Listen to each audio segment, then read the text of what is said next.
Well, hey, good evening, vinyl community. I know once again, I haven't done one of these videos in a long time, and I always say that and say I'm going to do more of these. I truly do want to do more of these videos. I'm going to try to keep things moving along really quick. Um, Probably going to talk quite a bit about classical, but like the last couple of videos, I'll save that to the second half. So those of you who aren't interested in classical don't have to listen to that stuff. So before we get going, gotta acknowledge the passing of Ozzy Osbourne. Huge Ozzy fan, huge Sabbath fan. I'll definitely say that in my lifetime, the three absolute all-time favorite desert island artists for me. There's three of them: Floyd, Beatles, Sabbath.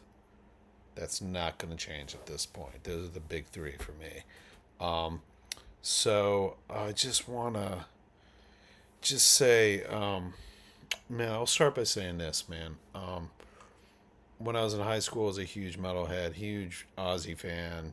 Wore like Ozzy T-shirt or Sabbath T-shirt a lot when I was in high school.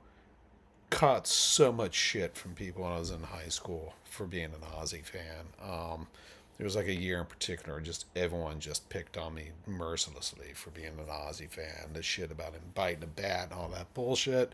Um, and I was just like struck last week when he passed. Just how much fucking joy the guy brought into people's lives, man, and the outpouring, and it was just like goddamn, it was the biggest news story for like 2 days. Um, and the dude ended it by giving a charity concert. It was like they're saying this is like the most successful charity concert in history. And just people, even people that weren't metalheads, that TV show and all that stuff. Um, just everybody was just like, yeah, man, he just touched so many people. Um, just an immense talent, just an incredible performer. Was lucky to see him. I only saw Ozzy on stage twice. Um, in early '82.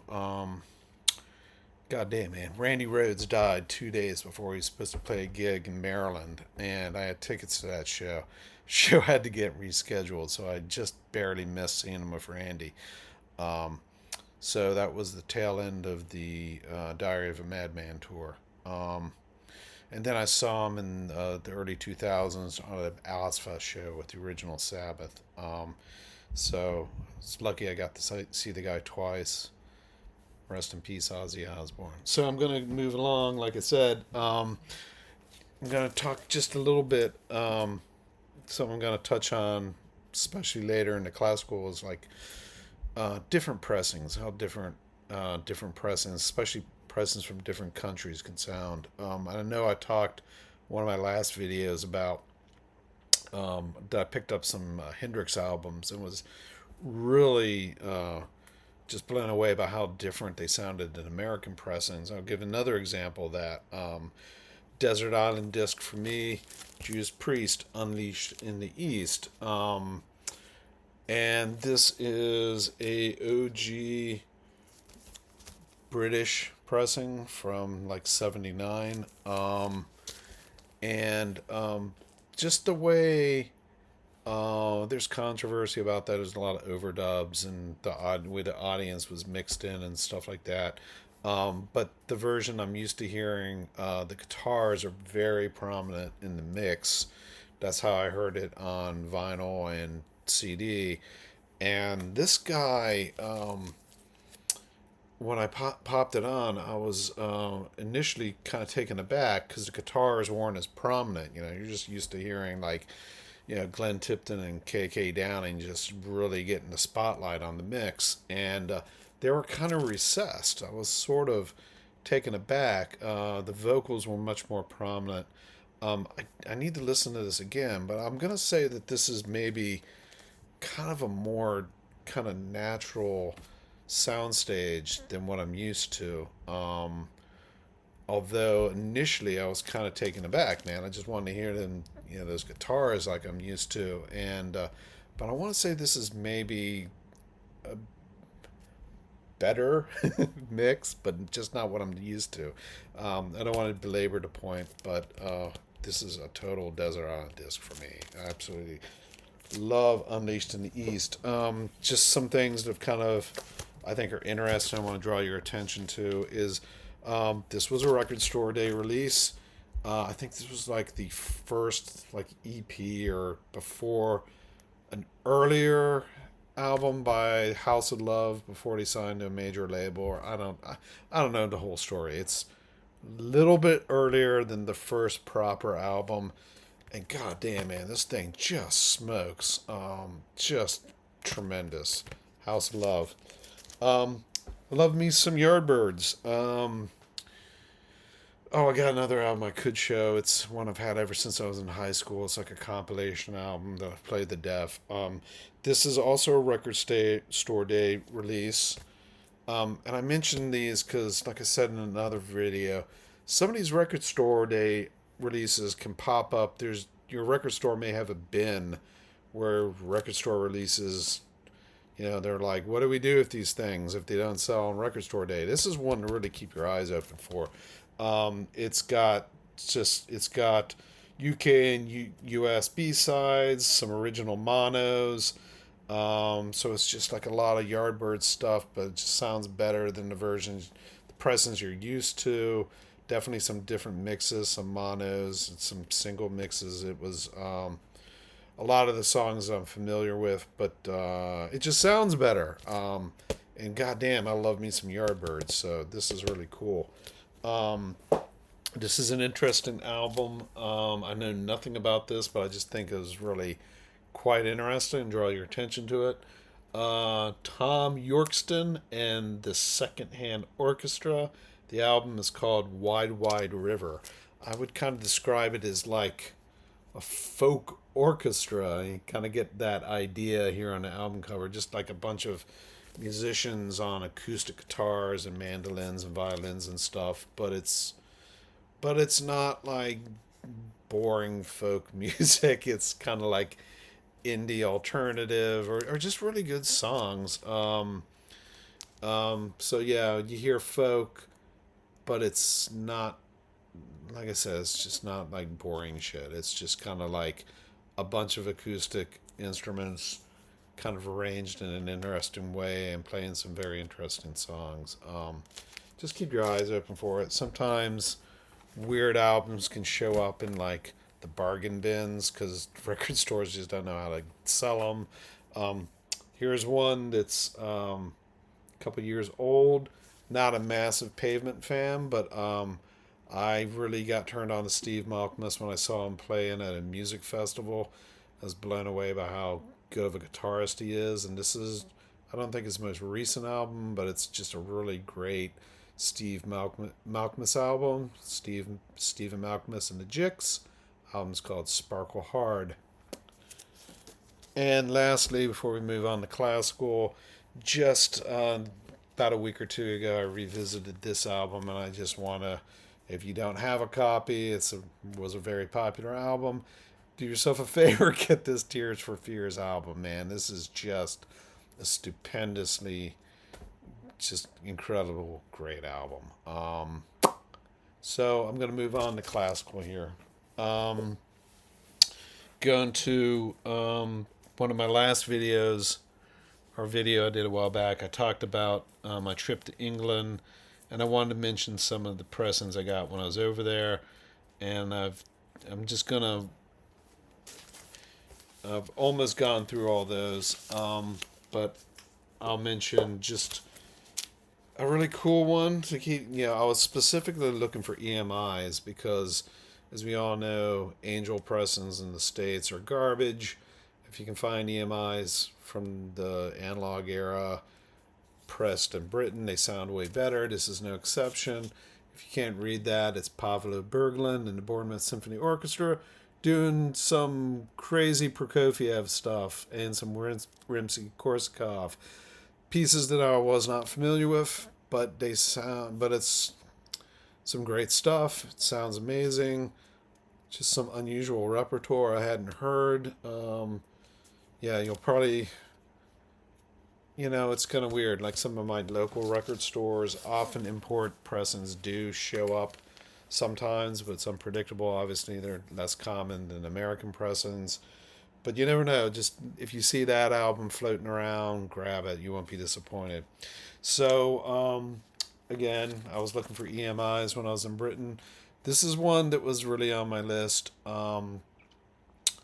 So this is Sir John Barbaroli conducting with Janet Baker. These two pieces are almost always coupled together. When you see Ravel's Scheherazade, Berlioz' La Nuit d'été is always not too far away. They're always coupled together. And this, I was really kind of taken aback because um, the Ravel sounded fantastic. Um, I have an Angel pressing, sounds like shit, so I wanted an EMI from overseas. The Ravel didn't disappoint.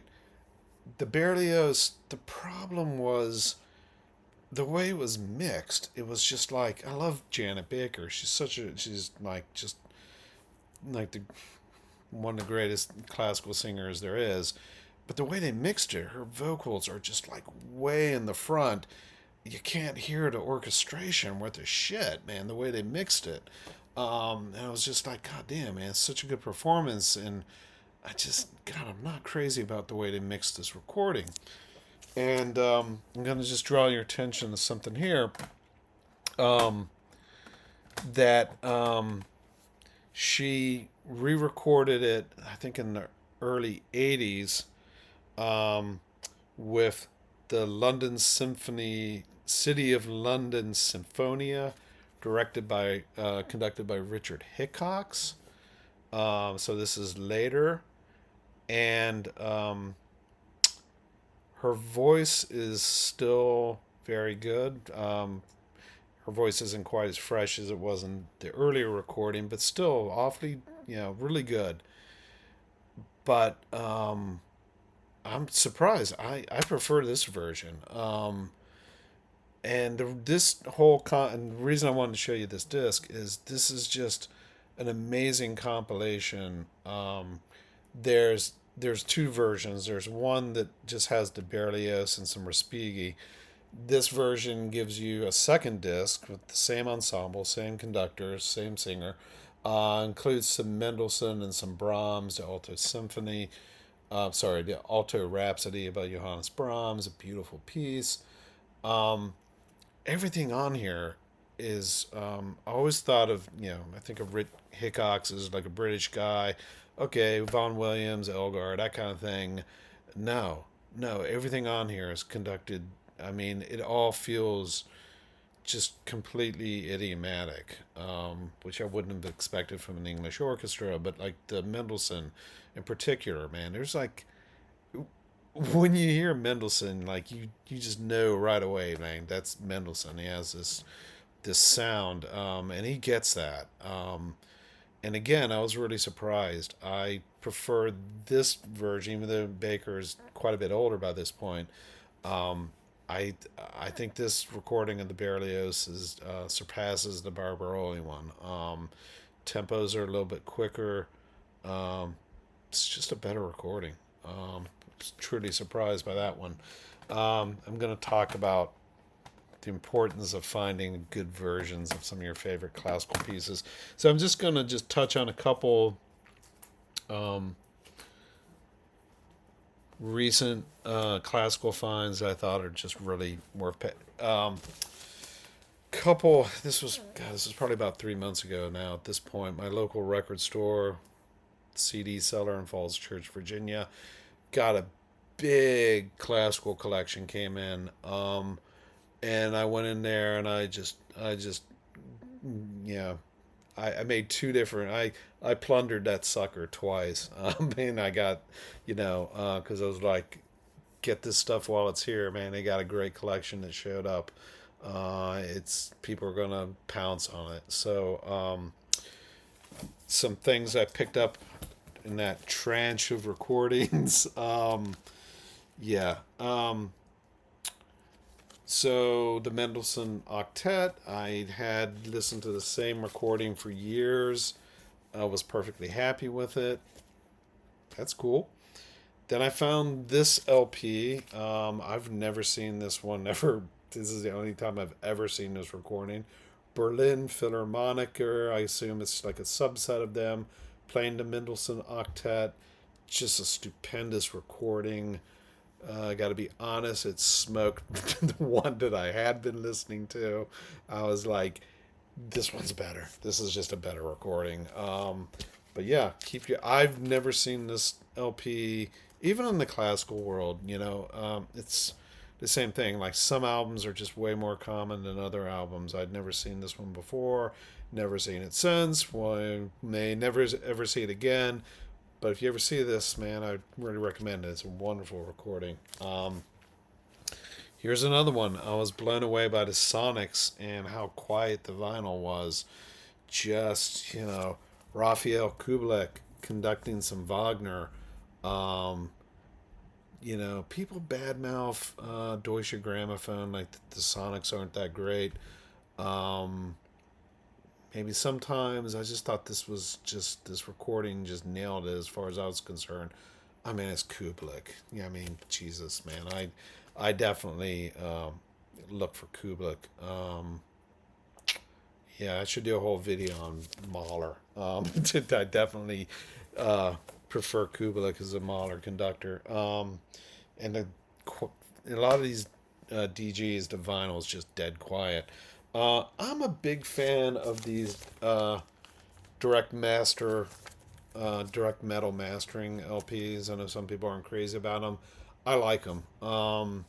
So this is the famous, once again, Janet Baker and Sir John Barbaroli. This famous Mahler recording.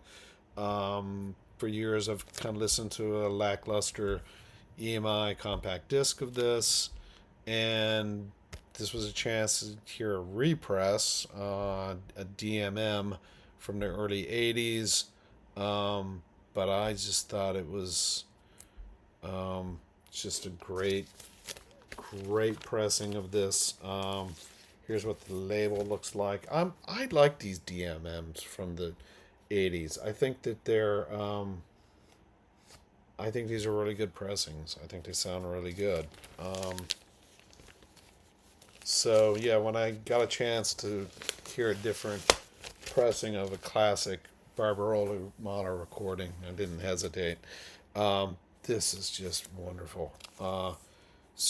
John Rutter's Requiem. Like me some choral music. This is what the label looks like. I know there's also a stupendous recording of this on the Naxos label, um, which I know. Oh, also a DMM recording. Sorry, let me get that closer to the camera.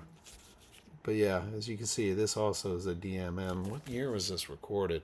These usually tend to be from the mid '80s.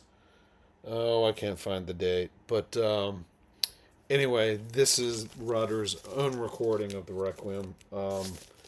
Like I said, I'll try. I should look it up. But yeah, there's another recording of this piece on the Naxos label, which is really worth hunting down.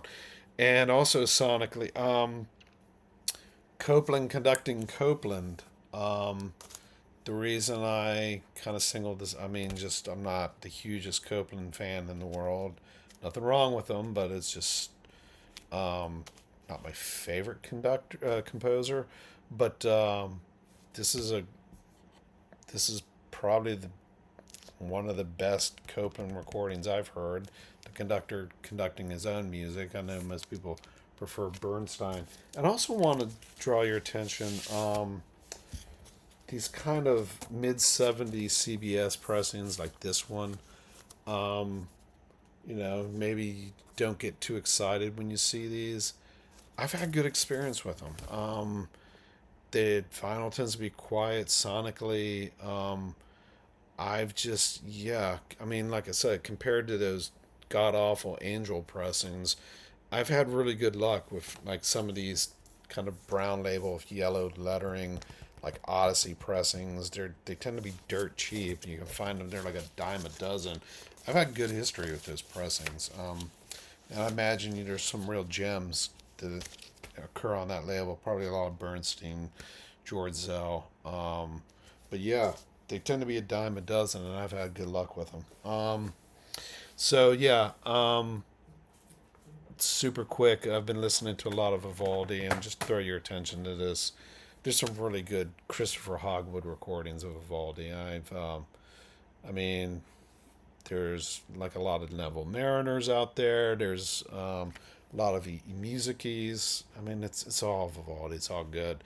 But I was really draw your attention that I've been really impressed with some of these Christopher Hogwood recordings. I was lucky enough to see him conduct at the Kennedy Center a couple of years ago.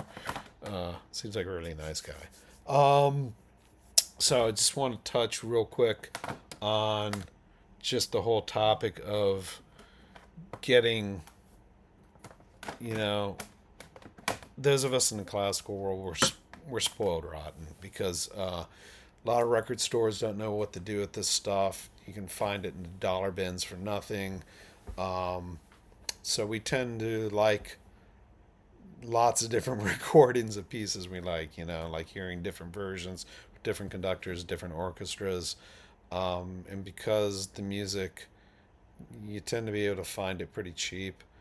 Um, yeah, you can build up a real collection and not break the bank. So we're spoiled rotten in the classical world. So I want to give a couple of examples of recent recordings I got that really just kind of smoked the versions I had been listening to. This was a big surprise. The good news is the Fauré Requiem is just. I've never heard a version of the Fauré Requiem that was done badly. It's just one of those pieces like you just can't screw it up. It's always good. But I just got this is I think I paid 50 cents for this recording. Jean Fournet conducting the Rotterdam Philharmonic Orchestra, and I'm gonna say this is my new favorite recording of the Fauré Requiem. The only thing that I would say is normally it's intended to be kind of a smaller scale piece. Fauré wrote the Requiem kind of as a response to the Berlioz Requiem, which he felt was like over the top and bloated and bombastic and kind of tasteless. He wanted just a more kind of simple uh, devotional piece, more serene, if you will. And so normally it tends to be performed with kind of like smaller ensembles, a little bit scaled down. And this version to me sounds like they're like, nah, we're going with a big choir. We're going to do this sucker right. And which is maybe not what Fauré's intent was, but it works, man. This is just like, yeah, what is the choir here? Well, apparently they're not credited. Who is the choir on this? Now I'm curious. The choral singing the Netherlands Radio Chorus. Um, yeah, it's a big choir and it's impressive. So just kind of like sometimes you hear like a new version and you're like, yeah, I think I got a new favorite. This one really blew my socks off. Another really good recording of the Requiem that I mentioned. This is definitely one that should be in the dollar bin because it's one of these old none such recordings. But this is a really nice one. It's you know um, the chorus and orchestra of the Church of Saint Eustache, Paris. Yeah, some people who have never heard of before. It's one of those weirdo non-such recordings. There's a really good biography out there, or autobiography by Jack Holzman, the guy that ran non-such and the label that Love and the Doors were on and all that. He talked about uh, how he was able to start that label. Was he started by licensing these European recordings and selling them cheap to American audiences.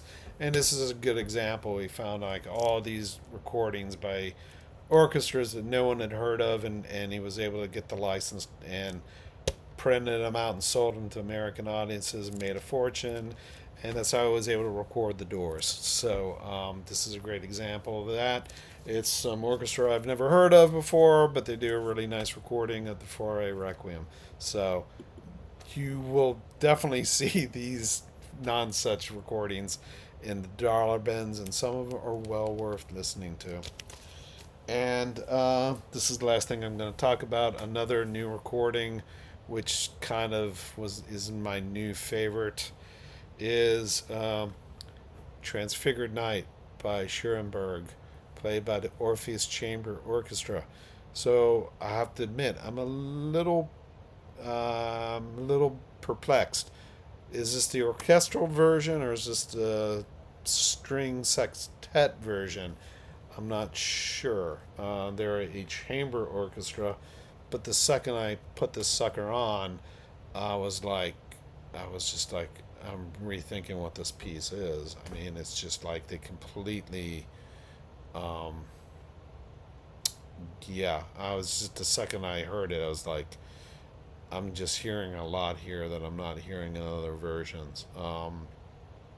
So keep your eyes open for this. And again, I'll show you like another version, which still might be my favorite. This is the definitely the sextet version, and again, one of those cheapy labels, a turnabout.